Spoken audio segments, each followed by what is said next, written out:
what's my responsibility and what's my obligations? What can I give to the other person? How can I invest? Our attitude in our relationships, and we have to work on ourselves a lot first, needs to be not what can I get out of this relationship, but what can I put into the relationship? There's me and there's you, and then there's our relationship. We've both got to be putting into the relationship. If someone's just taking out to the relationship, if both people are taking out, that's a big problem. If one person's putting in and the other one's taking out, that's also, they're going to get resentful at some time, at some point, unless you're in a very, very high level of consciousness and you're just like, I'll give and give and give.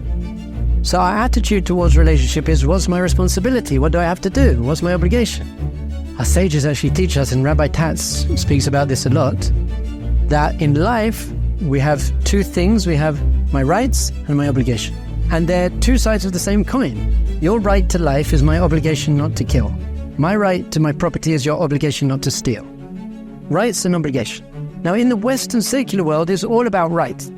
My right, Bill of Rights, human rights, UN rights, it's about my rights. In the Torah, it never speaks about rights. In fact, there's no word in the Torah for rights, my rights. Now, we believe in rights, because in fact, if there's no God, there are no intrinsic human rights.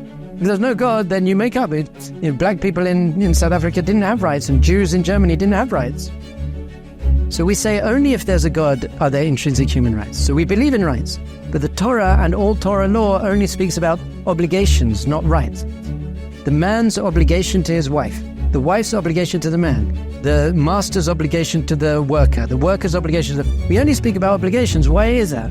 Because rights is all about me. My right. What's in it for me? Taking is creating a society of takers. Obligation is, what's my responsibility? What do I have to do? And that's creating a society of givers, and that's a much healthier society. Now, if everyone is focused on what are my obligations and responsibilities, then everyone will get their rights, because your rights are my obligations. So we believe in both sides, but which one are you focusing on? So in your relationships, your focus needs to be on what can I give. And as we spoke about before in a previous class, true fulfillment, satisfaction in life comes from going beyond yourself. It's not all about me. It's about what can I invest in the relationship. I'm going to give. I just want to give. Got to be very careful, by the way, because if you're just giving all the time and you're not receiving, you can become resentful. So sometimes the best thing you can give is to stop giving. That is a form of giving. Sometimes, by the way, we give in order to receive. I'm visiting this person in hospital. Why? Because I want money in their will. So that's a form of taking. It looks like you're giving, but sometimes you receive in order to give. Someone gives you a present that you don't really want and you say thank you so much. It looks like you're receiving, but you're really giving them the opportunity to give to you. So your focus in life has to be, well, how can I give? Now, if you've got two people in a relationship thinking, what can I give? How can I invest? It's an amazing relationship. It's an amazing relationship. I just want to be there for other people. Have to have a very, very strong sense of self. Have to have a very strong sense of appreciation for what you do have.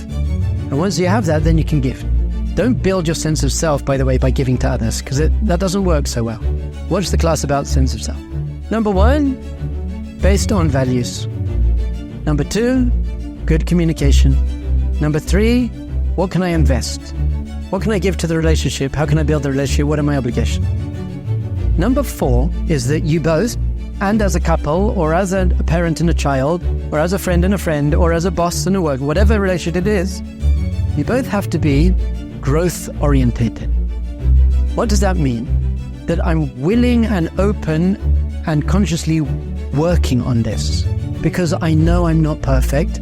I know our relationship is not perfect, so I'm going to grow. I want to grow. I'm not going to say that, well, this is it. This is what we got.